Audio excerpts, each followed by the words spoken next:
नमस्कार साथियों, एक बार फिर से आप सबका न्यू लाइट विद दीपक में बहुत बहुत स्वागत है। आज हम लोग चर्चा करेंगे कि हमारे देश में महिलाओं को किस तरह से संपत्ति में हिस्सा मिलता है, खासकर हिंदू महिलाओं को। देखिए, मुस्लिम महिलाओं का सिस्टम अलग है, मुस्लिम पर्सनल लॉ के हिसाब से होता है, उसको हम कभी अगले वीडियो में चर्चा करेंगे। आज हिंदू विधि के बारे में पढ़ेंगे और हिंदुओं में कौन कौन शामिल है। हिंदू का मतलब सिर्फ हिंदू ही नहीं, हिंदू में और धर्म के लोग भी शामिल हैं। तो इसको हम डिटेल में आपको बताएंगे, पूरी बात आप समझ जाएंगे।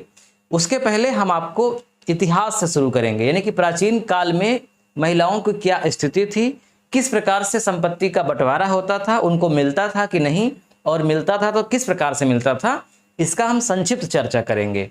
उसके बाद फिर आज के समय में जो हमारा नियम बनाया गया है, कानून बनाया गया है, हिंदू उत्तराधिकार अधिनियम 1956 का, उसके तहत वर्तमान में क्या प्रावधान है वो देखेंगे।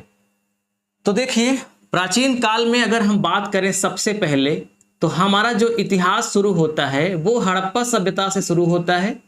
तो जो इसका कार्यकाल था वो लगभग 3500 बीसी से लेकर के 1500 बीसी के आसपास था। अब आप बीसी समझते हैं, बीसी का मतलब होता है बिफोर क्राइस्ट, ईसा के जन्म के पहले।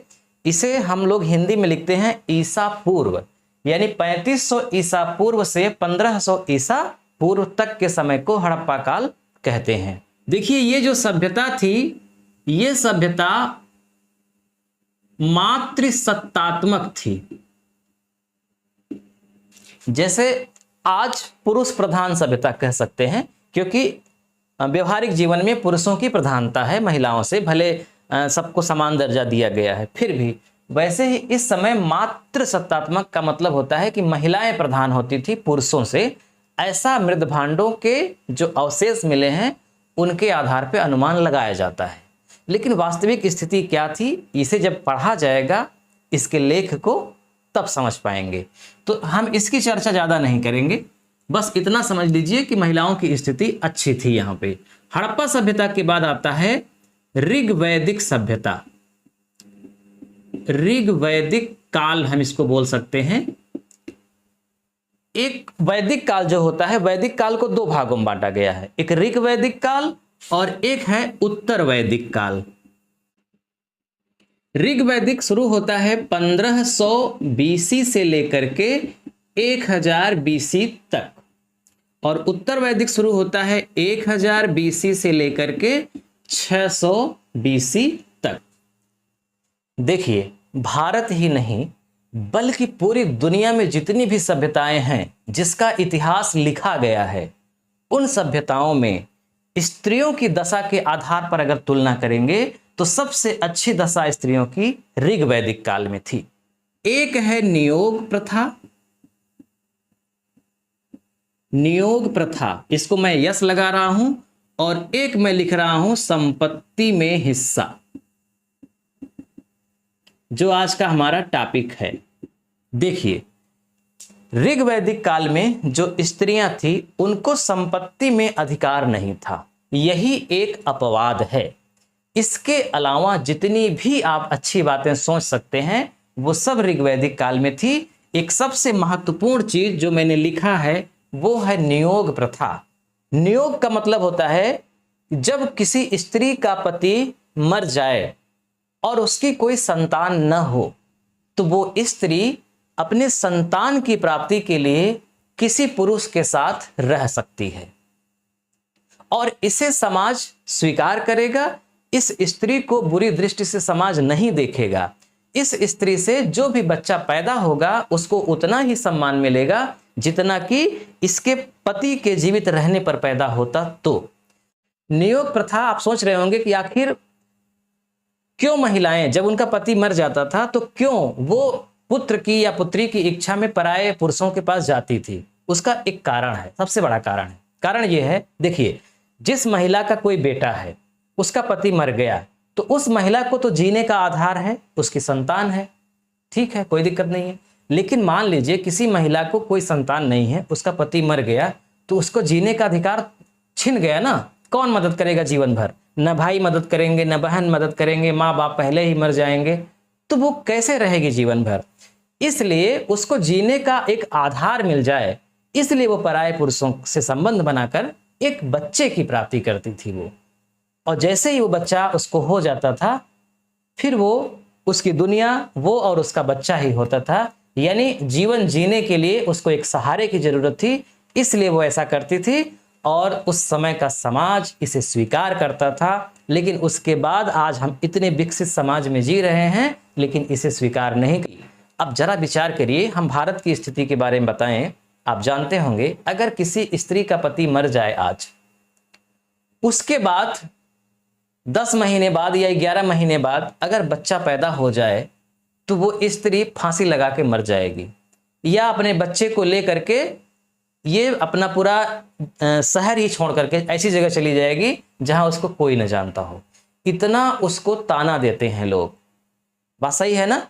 क्योंकि ये नियोग प्रथा आज नहीं है, नहीं स्वीकार है। केवल अगर बच्चा हो रहा है तो पति के ही माध्यम से होना चाहिए, किसी गैर से नहीं। हालांकि कानूनी रूप से इसे रोका नहीं गया है।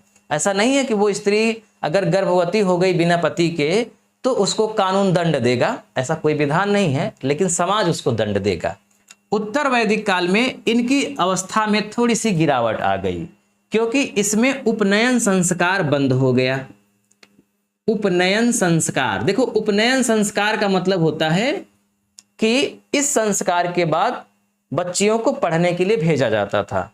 तो बच्चों का मतलब बालकों का उपनयन संस्कार होता था, लड़कियों का भी होता था यहाँ पे, लेकिन यहाँ पर उपनयन संस्कार बंद हो गया, यानी कि शिक्षा ग्रहण करना बंद हो गया और उन्हें सभा और समिति में जाने से भी रोक दिया गया। थोड़ी स्थितियां यहाँ पे कमजोर हुई। अब हम डायरेक्ट पहुंचते हैं गुप्त काल में। गुप्त काल तक स्थितियां थोड़ी थोड़ी गिरती गई, लेकिन गुप्त काल में स्थितियां सबसे गिर गई और सबसे ज्यादा गिरावट गुप्त काल में आई। इसका काल है गुप्त काल का 319 एडी से 510 एडी के आसपास। हालांकि इसके बाद परवर्ती गुप्त वाले भी माने जाते हैं, लेकिन आप मोटा मोटा 510 ईस्वी यानी कि आज से 1500 साल पहले तक की बात है। तो 1500 साल पहले जो गुप्त काल समाप्त हुआ, वहां स्त्रियों की अवस्था सबसे खराब हो गई, क्योंकि यहां पर नियोग प्रथा बंद हो गया, यहां पर पर्दा प्रथा शुरू हो गया, यहां पर महिलाओं को बाहर निकलने की अनुमति नहीं थी, बचपन में ही विवाह होने लगा। और यही नहीं, यहां पर सती प्रथा का पहला उदाहरण मिलता है। देखिए, प्राचीन काल में एक स्मृति थी याज्ञवल्क्य स्मृति, जैसे मनु स्मृति, नारद स्मृति, उसी तरह से याज्ञवल्क्य स्मृति। याज्ञवल्क्य स्मृति में ही स्त्रियों को सबसे पहले संपत्ति में अधिकार देने की बात की गई, इसके पहले नहीं था। तो कह सकते हैं कि जब भारत का जो अभी कानून बना है, उसके पहले तक भारत का जो कानून चलता था वो याज्ञवल्क्य स्मृति से ही चलता था। और इस याज्ञवल्क्य स्मृति के 2 टीकाएं हैं, यानी कि कह सकते हैं कि 2 सिस्टम है, 2 नियम है। एक का नाम है मिताक्षरा और एक का नाम है दाय भाग। अब आप ध्यान से समझना शुरू करिए। आपका जो टॉपिक है आज का, वो शुरुआत यहीं से होती है। मिताक्षरा के जो टीकाकार हैं, जिन्होंने मिताक्षरा लिखा, उनका नाम है विज्ञानेश्वर। यानी कि विज्ञानेश्वर ने याज्ञवल्क्य स्मृति पर एक टीका लिखा जिसका नाम है मिताक्षरा। उसके बाद एक दूसरे विद्वान हैं जीमूत वाहन, आप लोग संस्कृत में पढ़ते हैं, तो जीमूत वाहन एक विद्वान हैं, इन्होंने टीका करी याज्ञवल्क्य स्मृति की, तो उसका नाम पड़ गया दाय भाग। इन दोनों के ही हिसाब से पूरे भारत में स्त्रियों को संपत्ति में अधिकार और लोगों को संपत्ति में अधिकार मिलता था। ये पूरा सिस्टम इसी के तहत था। जो दाय भाग है ये असम और बंगाल में लागू था।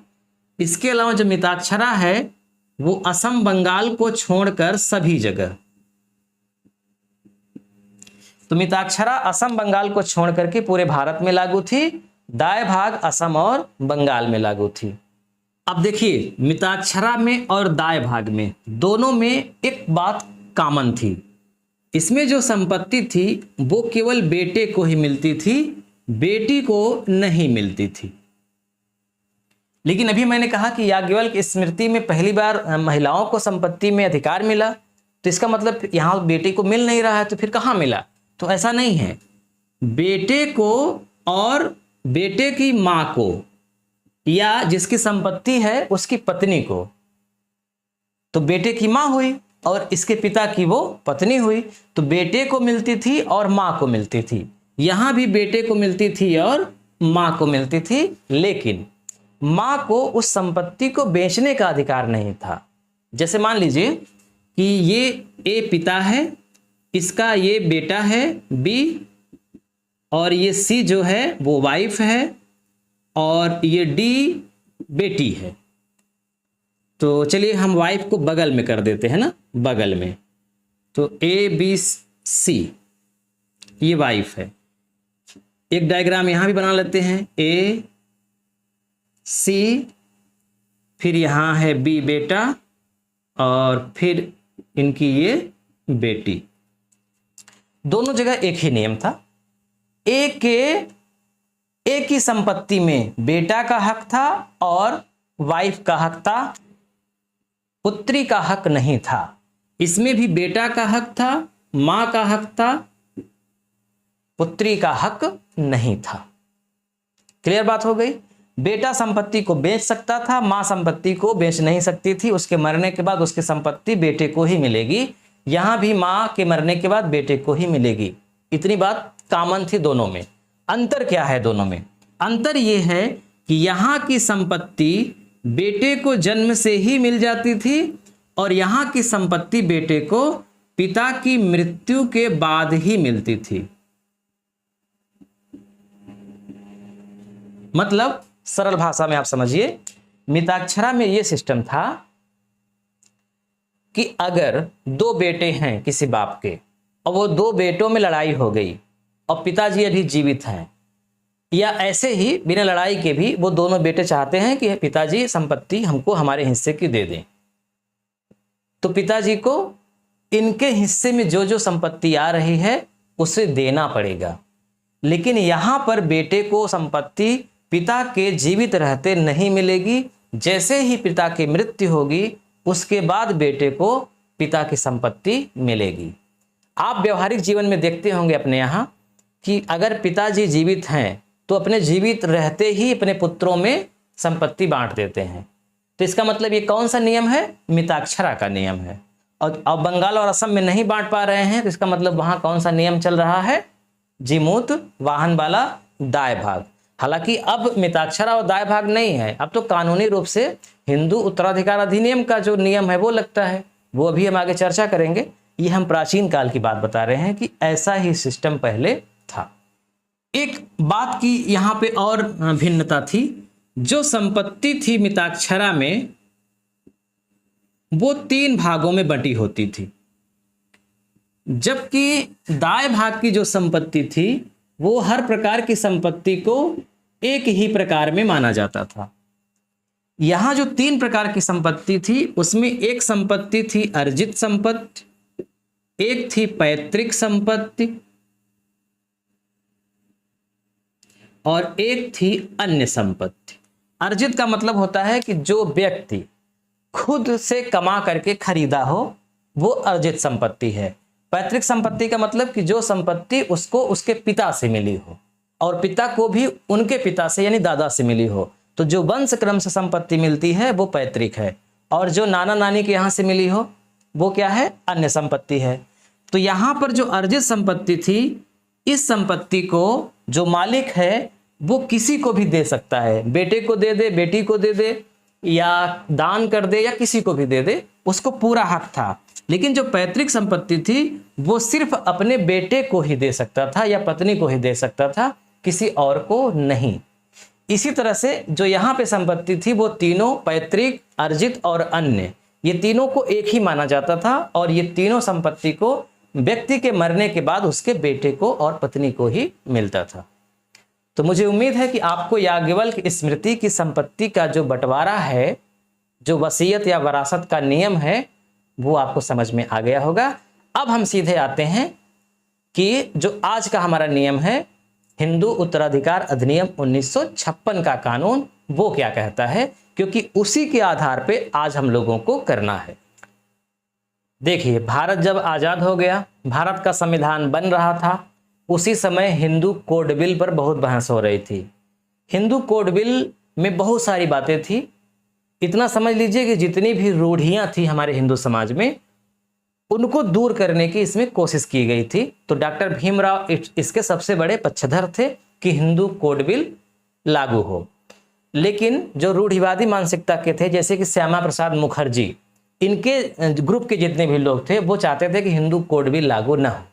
तो हिंदू कोड बिल जब लागू हुआ, लागू होने का मतलब इसमें बहुत सारे पार्ट थे। एक पार्ट है वो हिंदू उत्तराधिकार अधिनियम 1956। इसके अलावा विवाह कैसे होगा, बहुत सारे, इसमें तलाक का सिस्टम क्या है, ये सब पूरा प्रोसेस था। हम बारी बारी से उसको चर्चा करेंगे। तो 1956 में ये सारे प्रावधान किए गए थे। ठीक है, तो हिंदू उत्तराधिकार अधिनियम 1956, हिंदू सक्सेशन एक्ट 1956 इसका नाम है। अब सबसे पहले हम ये समझते हैं कि हिंदू आखिर है कौन, क्योंकि ये नियम केवल हिंदुओं पर ही लागू होता है, ये नियम मुस्लिमों पर लागू नहीं होता। समझिएगा ध्यान से, मुस्लिम, ईसाई, यहूदी और पारसी, ये भी 4 धर्म के लोग अल्पसंख्यक के रूप में अपने देश में रहते हैं। इन पर, इन चारों धर्मों के लोगों पर ये हिंदू उत्तराधिकार अधिनियम 1956 लागू नहीं होता। इनके लिए जो संपत्ति का बंटवारा का नियम है वो अलग है। हम सब अलग अलग से चर्चा करेंगे, बताएंगे आपको। तो हिंदू में कौन कौन आता है? हिंदू में तो एक तो वो आते हैं जो स्वयं, जिनको आप हिंदू कहते हैं। ठीक है, इसके अलावा सिख भी इसके अंतर्गत आते हैं, जैन आते हैं, बौद्ध आते हैं।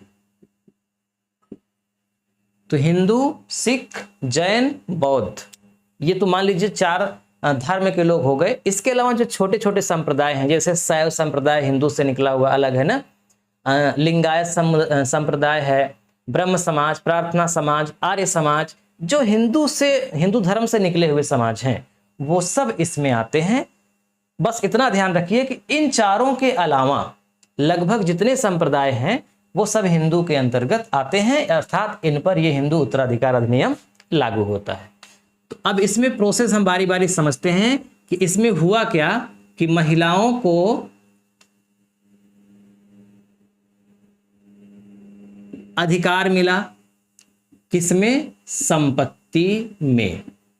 इसका मतलब अब जो प्राचीन काल से दाय भाग और मिताक्षरा चला आ रहा था नियम, वो समाप्त हो गया। अब ये नियम लागू हो गया 1956 से। अब इसके अंतर्गत संपत्ति का जो बंटवारा होगा, संपत्ति जब किसी व्यक्ति को मिलेगी तो वो 2 आधार पे मिलती है। एक होता है वसीयत करना और एक होता है वरासत करना। वसीयत और वरासत। वसीयत का मतलब होता है कि कोई भी व्यक्ति अपने जीवन काल में ही अपनी संपत्ति को किसको किसको देना है, ये पूरी लिस्ट बना करके रख ले और उसको प्रमाणित करा ले।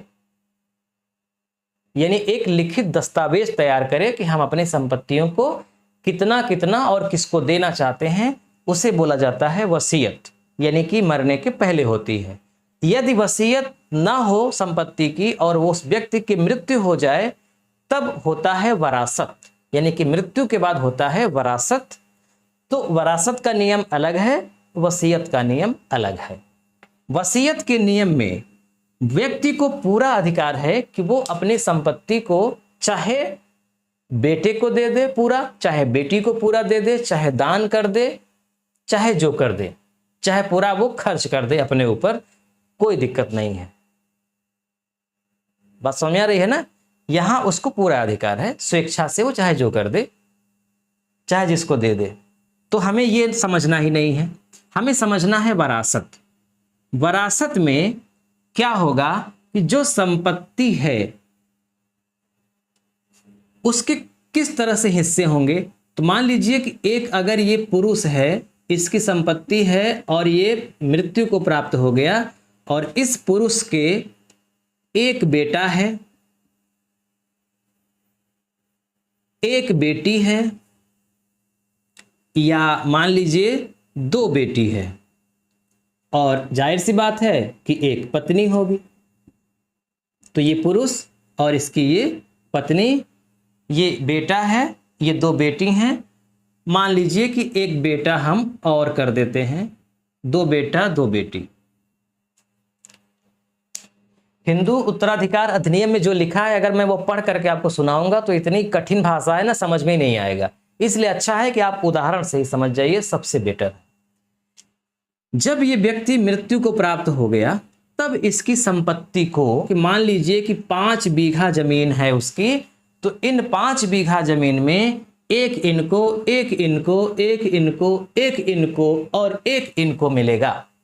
एक हिस्सा पत्नी को, 4 हिस्से उसके बच्चे को मिलेंगे, ठीक। और इनका ये पूरा अधिकार है। एक अधिकार छोड़ा गया, बताया ना कि जो हिंदू रूढ़िवादी मानसिकता के लोग थे वो बहुत ज्यादा विरोध कर रहे थे। यहां पे बनाने वाले तो चाहते थे कि इनका पूरा अधिकार हो, यानी कि जैसे बेटा इस संपत्ति को बेच सकता है, वैसे बेटी भी इस संपत्ति को बेच ले, और जमीन में भी बेटी को हिस्सा मिल जाए, पत्नी भी संपत्ति को बेच सके, पूरा अधिकार हो। लेकिन विरोध करके इसमें थोड़ा सा चेंजेस करवा दिया गया, बदलाव करवा दिया गया, और ये बदलाव कर दिया गया कि जो जमीन है, खेत है, उसमें बेटे को तो पूरी तरह से अधिकार दिया गया, लेकिन बेटी को ये अधिकार और पत्नी को ये अधिकार पूरी तरह से नहीं दिया गया। यानी कि बेटी इस संपत्ति को नहीं बेच सकती, बल्कि जब उनका विवाह होने लगेगा तो उस संपत्ति को इन बेटों को, यानी कि भाइयों को खरीदने का अधिकार दे दिया गया। इसका मतलब एक समझौता होगा, एक एग्रीमेंट होगा, कागजात पे पूरी बात लिखी जाएगी कि हम बेटियां यानी कि बहनें अपनी संपत्ति अपने भाइयों में बराबर बराबर दे रहे हैं। तो इस तरह से इनके 2 बीघे जमीन को इनमें बांट दिया जाएगा, और ये चली जाएंगी ससुराल, वहां इनको पति के हिस्से में मिलेगा। लेकिन यहां बाप की दी हुई संपत्ति ये नहीं ले जा पाएंगी। ऐसा हिंदू उत्तराधिकार अधिनियम 1956 में लिखा गया, लेकिन 2005 में इसमें संशोधन हुआ। किसमें संशोधन हुआ? हिंदू उत्तराधिकार अधिनियम 1956 में। और इस संशोधन के तहत अब पूरी तरह से बेटियों को भी अधिकार बेटों के बराबर दे दिया गया। कहने का मतलब कि अगर पिता की मृत्यु हो जाए, बेटियां कुंवारी हों अभी, तो जितना बेटे को मिलेगा उतनी ही बेटियों को भी मिलेगा। और जब ये ससुराल जाने लगेंगी, इनका विवाह हो जाएगा, तो अगर ये चाहती हैं कि हम अपनी संपत्ति भाइयों को दे दें तो ये दे दें, इन्हें कोई रोकने वाला नहीं है। लेकिन अगर इनको लगता है कि हम अपनी संपत्ति भाइयों को नहीं देंगे तो इनसे इनकी संपत्ति ये भाई छीन नहीं सकते, बल्कि ये अपनी संपत्ति ले जा सकते। सरल शब्दों में आपको बताएं, आज के समय में कोई बहन अगर चाहती है कि हमारे बाप की संपत्ति में हमारा हिस्सा हो भाइयों के बराबर, तो वो हिस्सा ले सकती है, चाहे उसका विवाह हो गया हो और चाहे वो कुंवारी हो। लेकिन ऐसा होता नहीं है, व्यवहारिक जीवन में ऐसा नहीं होता। कानूनी रूप में ऐसा है प्रावधान, व्यवहारिक रूप में ऐसा नहीं है। व्यवहारिक रूप में ये नहीं है कि देखिए, कानून बन जाने के बाद ना समाज उसको तुरंत स्वीकार नहीं करता, उसको स्वीकार करने में बहुत समय लगता है। जैसे जैसे शिक्षित होगा समाज, प्रोग्रेस करेगा आगे, वैसे वैसे इसका महत्व बढ़ता जाएगा कि बराबर बराबर दे दिया जाए।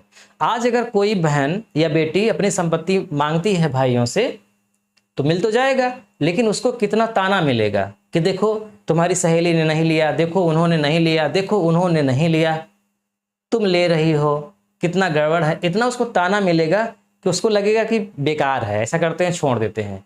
तो ताना के मारे, समाज के डर से बहनें नहीं लेती हैं संपत्ति। दूसरा, उनको ये भी पता है कि हम जहाँ जा रहे हैं वहाँ तो हमको मिलेगा ही, तो क्यों यहाँ परेशान करें भाइयों को, ये भी होता है। लेकिन कानूनी रूप से आज वर्तमान समय में वो ले सकती हैं। हिंदू उत्तराधिकार अधिनियम में आपने क्या समझा कि शुरू में विवाहित महिलाओं को संपत्ति में अधिकार नहीं था, बेटियों को अधिकार था, लेकिन विवाह के बाद वो अधिकार समाप्त हो जाता था। 2005 में संशोधन के बाद विवाहित हैं या नहीं हैं इससे कोई मतलब नहीं है, उनको संपत्ति में हिस्सा मिलेगा अगर वो चाहती हैं तो। अगर मान लीजिए कि बेटी का और बेटे का विवाह नहीं हुआ है, पिता की मृत्यु हो जाती है, तो जब उसका वरासत होगा तो बेटे को और बेटी को जो लेखपाल होता है वो चढ़ा ही देगा, उसका नाम चढ़ ही जाएगा। लेकिन जब उसकी शादी होने लगेगी तो दूसरा फिर वरासत होगा, और उस वरासत में फिर बेटी का नाम कटवा करके उसकी संपत्ति को भाइयों में बांटा जाता है। ऐसा उसकी स्वेच्छा से होता है, उसको लिखना पड़ता है, एक डॉक्यूमेंट होता है। लेकिन अगर वो नहीं लिखना चाहती, नहीं देना चाहती, अपने पास रखना चाहती है तो रख सकती है, कानून उसकी मदद करेगा। तो आज हम लोगों ने समझा कि महिलाओं की स्थिति प्राचीन काल से लेकर के अब तक क्या थी संपत्ति के बंटवारे में। तो हिंदू उत्तराधिकार के तहत तो महिलाओं को संपत्ति में अधिकार कानूनी रूप से मिल गया है, सामाजिक रूप से भले अभी न मिला।